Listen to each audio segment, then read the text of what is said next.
안녕하십니까. 농업법인 컨설팅하는 파밍 파트너 대표이사 손수경입니다. 유튜브를 3건 정도 올리는데 또 이제 여러분들이 제가 현장에 가서 얘기를 많이 나누어 보면 너무 농업 소득에 대해서 모르시는 게 너무 많고 궁금한 것도 많고 해서 오늘 조금 정리를 조금 해드리려고 자리를 만들었으니까 좋아요, 알림, 구독 꼭 눌러주세요. 감사합니다. 자, 그러면 오늘 제목은 농업법인의 사업 목적 중 영농에 필요한 자재의 생산 및 공급 사업에 대해서 설명을 한번 드릴게요. 그러면 우리가 농업법인을 하려고 하면은 조건이 있어야 되죠. 조건이 뭔지 예전에 한번 말씀드린 적이 있었는데, 조건은 농업인이 1명이 있어야 된다. 지분의 10% 이상. 농업인도 되고 생산자 단체도 됩니다. 2번은 농업소득이 농업법인의 사업 목적하고 엄청난 연관이 있는 겁니다. 그 다음에 농림부에서 말하는 사업 목적이 일치돼야 된다. 그러면 그 오늘 사업 목적 중에 영농에 필요한 자재의 생산 및 공급 사업에 대해서 좀 말씀을 드릴게요. 자, 그럼 영농에 필요한 자재의 생산 및 공급 사업. 우리가 농산물을 하는 농업법인이랑 그 다음에 이렇게 영농 자재를 만드는 농업법인이랑 좀 달라요. 많이 달라요. 왜냐하면은 우리가 농산물은 수입산을 쓰시면 안 되잖아요. 그죠? 수입산은 안 됩니다. 근데 영농 자재는 수입산이 됩니까? 예, 당연히 되죠. 수입산이 됩니다. 예, 그건 알고 계셔야 돼요. 그리고 생산을 하시고 공급할 때 공급을 누구한테 줘야 되냐면 농업 생산자 단체라든지 농업인에 주시면 됩니다. 생산자 단체는 또 내가 나중에 한번 설명을 드릴게요. 그러면 생산은 어떻게 하느냐? 원료를 수입해서 생산하시면 되는 겁니다. 이게 제조업이 있어야 됩니다. 제조업이. 반드시 제조업이 있어야 되고요. 공급도 농업 생산자 단체나 농업인에다가 공급을 하시면 농업법인을 할 수 있다. 이렇게 보시면 돼요. 그럼 과연 영농에 필요한 자재는 어떤 걸까요? 그냥 우리가 나는 농업인한테 장화를 주는데 이것도 되나요? 장화를 만들어서 장화를 주는데 되나요? 좀 애매하죠. 그런 부분들이. 나는 농업에 하는 봉투도 만들고 공업용 봉투도 만드는데 어떤 게 될까요? 이런 걸 내가 오늘 좀 정리를 좀 해드리려고 하는데, 일단 먼저 알아야 될 게 부가세입니다. 부가세. 여기에 대한 법률이 많아요. 제가 지금 앞에 PC에다가 내가 읽어봐 드릴게요. 농축산임어업용 기자재 및 석유류에 대한 부가가치세 영세율 및 면세 적용 등에 관한 특례 규정이, 이 규정에 우리나라에서 뭐 영세율을 한다든지 아니면 감면을 받는다든지 면세를 적용받는다든지 여기에 다 규정이 나와 있거든요. 이 규정 3조에 보시면 영세율 적용 대상 농축산임어업용 기자재 범위가 나와요. 여기 세 번째에 보시면, 자, 영세율부터 한번 볼까요? 영세율이 가능한 상품. 자, 비료 됩니까? 농약 됩니까? 사료. 제가 알고 있는 거는 요 정도입니다. 자, 그러면은 비료, 농약, 사료가 어디 있는지 한번 볼게요. 1번에 보면은 법 105조 1항 제5호의 과목으로 대통령으로 정하는 것이란 비료관리법에 따른 비료가 영세율이 된다라고 1항에 나와 있고요. 2항에 보면은 농약관리법 제8조 1항 본문 또는 제17조 1항에 따라 농촌진흥청장에 등록된 농약. 그 다음에 3조를 보시면 농업기계, 4조는 축산업용 기자재, 5조는 임업용 기자재, 6항은 뭐 다 쭉 이렇게 있는데 비료도 되긴 됩니다. 비료도 되긴 되고, 비료나 농약에 보시면 있을 거예요. 농약관리법 비료까지 다 포함이 돼 있고, 또 영세율이 되는 게 주로 밖에 나가면 많이 볼 수 있는 게 축산업용 기자재입니다. 기자재. 농업용 기자재랑 축산업용 기자재가 다 비슷한데 축산업용 기자재는 영세율이 적용. 그거 알고 계셔야 돼요. 그 다음에 이제 농업기계, 또 하나가 농업용 기계. 농업기계는 다 영세율이 적용이 됩니다. 그 다음에 임업용 기자재도 있죠. 임업용 기자재. 오늘 조금 어려울 수 있는데 이거를 알고 가셔야 돼요. 이걸 모르고 가시면은 내가 농업법인의 이 사업 목적이라든지 농업소득에 해당이 되는지 안 되는지를 모르시기 때문에 제가 지금 정리를 해드리는 거기 때문에, 지금 1번은 부가세로 귀결이 되는데 1번은 영세율로 내가 말씀을 드렸고요. 2번은 자 여기 지금 아까 3조 했죠. 요걸 7조까지 한번 내려가 볼게요. 자, 7조까지 내려가면은 7조는 부가가치세 환급이 되는 농임업용 기자재 범위 이렇게 해서 나와 있어요. 7조의 1항을 보면 별표 5의 농임업용 기자재, 별표 6은 어업용 기자재. 어업용은 내가 나중에 해드릴게요. 자, 그러면 농임업용 기자재 별표 5를 딱 누르면 어떻게 나와 있냐면 보이시는데 부가가치세, 부가세죠. 부가세 환급이 적용되는 농임업용 기자재. 자, 아까 축산업용 기자재는 영세율이 많이 된다 했고 부가가치세 환급을 얘기하는 겁니다. 농업용 기자재 이렇게 할게요. 자, 지금 부가세 얘기를 왜 하냐면 우리나라의 농민들은 세금을 내지 않습니다. 우리나라의 농민들은 세금을 내지 않고 뭘 냅니까? 아무것도 내지 않습니다. 소득세 원래 안 내시죠. 소득세도 안 내는데 부가세, 영세율이나 부가가치세 환급이 이렇게 붙어 있을 수밖에 없는 이유는 그 사람들이 세금을 안 내게 하기 위해서, 부가가치세도 안 내게 하기 위해서 만들어 놓은 거라고 생각하시면 돼요. 그러면 영세율은 세금 계산서는 발행이 되는데 부가세는 없는, 부가가치세 환급은 세금 계산서는 다 발행이 되고 나중에 과세로 받았으면 농민들이 국세청에 환급을 받으시면 돼요. 그 다음에 원래 농산물은 어떻게 됩니까? 부가세가 아예 면세 상품입니다. 면세 상품은 아니에요. 면세사업자 아시죠? 면세사업자. 농산물은 전부 다 면세입니다. 수입이 되든 국내산이 되든 세금 계산서가 나오는 게 아니라 면세가 됩니다. 면세가. 그러니까 자, 부가가치세 환급이 적용이 되는 농업용 기자재를 한번 또 읊어볼게요. 보시면 자, 농임업용 필름 1번 있죠?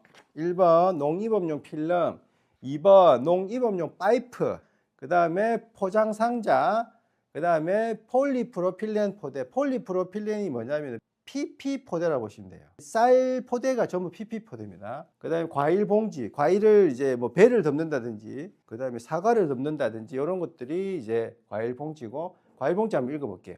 과일의 병충해 방지 및 상품성 향상을 위해 열매에 씌우는 봉지의 한정이라고 되어 있습니다. 그 다음에 인삼 재배용 뭐 지주목, 광망, 차광지, 거정 및 은박지, 차광망, 차광망도 많이 만들죠. 그리고 이것도 많아요. 농업, 임업용 부직포. 부직포는 엄청 많습니다. 비닐하우스 이게 덮는 거. 그 다음에 다겹 보온 덮개. 이것도 부직포 비슷한 건데 이 덮개도 있고요. 그 다음에 비닐하우스 옆으로 커튼처럼 내리고 올리고 하는 게 있어요. 빼고 닫고 하는 게 있기 때문에 커튼까지. 자, 9번 농업, 임업용 배지. 배지는 보시면 버섯 재배용의 한정이라고 적혀져 있어요. 다른 건 안 됩니다. 그 다음에 축산업용 톱밥, 뭐 축산업용 톱밥이라고 하면 소, 돼지, 바닥에 깔개용 톱밥만 가능한 거고, 그 다음에 저기 사료 만드는 TMR 사료나 만드는데 톱밥으로 또 사용하면 상관이 없습니다. 그 다음 이안경 멀칭 종이, 뭐 방조망, 농임업 양수기, 법시, 바라기, 백료, 개토기, 예치기 뭐 이런 것들이 있고요. 버섯 재배 용기도 있고 채소 봉지. 채소 봉지는 애호박이라든지 오이용으로 한정합니다. 한 개씩 넣은 채소 봉지 말씀하는 겁니다. 지금 그 사과 같은 것도 봉지를 싸서 하는 게 있는데 그게 되는지 안 되는지는 제가 지금 현재 확인을 못하지만 그것도 아마 된다고 생각은 들어요. 왜냐면은 만들어 놓으면은 내가 농민이 받았다, 농협이 받았다라고 하면은 부가가치세 환급을 받아주는 상품이면 다 된다고 보시면 돼요. 그 다음에 폐사 축처리기, 차량 방역기, 축사 세척기, 카우 브러쉬, 축산 악취 제거기, 그 다음에 약사법에 따른 뭐 의약품, 의약품도 동물용 의약품은 부가가치세 환급이 됩니다. 영세율이 아니고. 그 다음에 뭐 동력 제초기, 고압 세척기 뭐 쭉 많죠. 이게 매년 바뀝니다. 왜 매년 바뀌냐면 제조업이 생산을 하면은 부가가치세 환급을 받을 수 있는 상품이면 자기네들이 그 상품을 여기에 등록을 해야 되거든요. 그러니까 자연스럽게 부가가치세를 환급을 받기 위해서, 환급 못 받으면은 이게 말짱 도루묵이기 때문에 다 생산업체들은 환급을 받으려고 하고, 제가 생각하는 거는 그 환급을 받으려고 노력하는 것도 있지만 농업법인을 하기 위해서 그 노력도 하셔야 된다는 거 꼭 기억하십시오. 그 다음에 여기 뭐 쭉 이렇게 해서, 자, 제가 지금 뭘 말씀드렸죠? 부가가치세 환급이 되는 농업용 기자재까지 이제 말씀을 드렸죠. 그러면 자, 부가세가 영세율하고 부가가치세 환급이 되는 기자재, 영세율이 되는 비료, 농약, 사료, 그 다음에 축산업용 기자재도 많아요. 여기 지금 부가치에서 환급이 되는 기자재만큼 많습니다. 제가 지금 말씀을 드리면 영농에 필요한 자재는 자, 비료, 농약, 사료는 농산물이 아니에요. 맞죠? 그러면 이게 자, 1번 영농에 필요한 자재가 될 것이고 2번은 축산업용 기자재. 그러니까 내가 먹이기라든지 이런 것들 뭐 분만기 아니면 뭐 울타리 같은 걸 만들어 가지고 축사에다가 납품하면 되는 거예요. 이거는 영세율입니다. 영세율. 그다음에 농업기계 임업용 기자재. 그다음에 지금 방금 내가 설명드렸던 부가가치세 환급이 적용이 되는 농업용 기자재. 여기에 해당되는 자재들은 농업소득에 해당이 됩니다. 그러면 아까 맨 처음에 설명드렸는데 혹시라도 지금 기억하실지 모르겠는데 자, 생산 및 공급 사업이라 했잖아요. 그죠? 그러면 내가 이런 자재를 만드는 것까지는 확인이 됐어. 그러면 이런 자재를 유통을 하는 사람도 있을 거잖아요. 유통. 그리고 제조를 하는 사람이 있을 거잖아요. 그죠? 자, 두 개 유통하고 제조 말씀을 드렸는데 자, 생산이라고 하면은 제조업이 무조건 돼야 됩니다. 유통을 하는 사람은 안 된다. 근데 농산물을 하시는 분들은 유통도 돼요. 근데 자재를 하시는 분들은 유통은 안 돼요. 내가 생산을 하지 않는 데는 농업소득에 해당되지 않는다라고 보시면 되고 공급도 해야 됩니다. 제조도 하고 공급까지 해야 됩니다. 공급까지. 자, 공급이라면 어디까지 내가 말씀드린 농민들한테 공급을 하면 되는데 근데 제조업체가 농민들한테 일일이 공급할 수가 없잖아요. 그럼 어떻게 하느냐? 농협이나 농자재상에 납품을 합니다. 농자재상. 농협은 부가가치세를 환급을 해주고요. 농자재상은 아예 부가세를 안 받습니다. 아예. 자기들이 환급하기 때문에. 제가 알기로는 그래요. 정확하게는 제가 정확하게 모르겠는데 요즘에 농자재상에 가면은 내가 부가가치세 환급이 되는 상품을 샀어요. 그러면 딱 가면은 주민번호요 이렇게 물어봐요. 주민번호 불러주세요 라고 하거든요. 보통 마트에 가는데 주민번호 불러주세요 라고 하는 사람은 없잖아요. 근데 그거는 내가 농업인인지 아닌지 확인하겠다라는 뜻이에요. 그래서 주민번호 불러주면 아 농업인이네요. 그럼 차감하고 부가세를 안 받는단 말이에요. 농자재상에서. 농협도 비슷하게 합니다. 비슷하게는. 그래서 자 제조하고 공급을 동시에 해야 됩니다. 동시에. 동시에 하면은 영농에 필요한 자재로 이제 인정을 받는 거고 이렇게 인정을 받으면 농업소득으로 볼 수 있다. 그래서 농업법인으로 전환하셔도 된다. 제가 뭐 하는 사람입니까? 일반 법인으로 아직도 이런 영농자재를 만드는 회사가 많습니다. 엄청나게 많습니다. 지금 영농자재를 하고 있지만 이게 맞는지 안 맞는지 몰라서 그냥 일반 법인으로 하시는 사람이 너무나도 많다. 그래서 이게 확인이 됐으면은 농업소득이 되니까 농업법인으로 조직 변경을 하셔라. 그게 전환이에요. 조직 변경을 하시면 농업법인이 그때부터 되고 자, 또 하나 더 얘기 드리면 농업법인으로 만들어져서 등기까지 되었다 손 치더라도 그 농업법인이 법인도 경영체가 없으면은 안 됩니다. 내가 경영체 말씀드렸죠. 농사 짓는 사람이 경영체가 다 있잖아요. 그죠?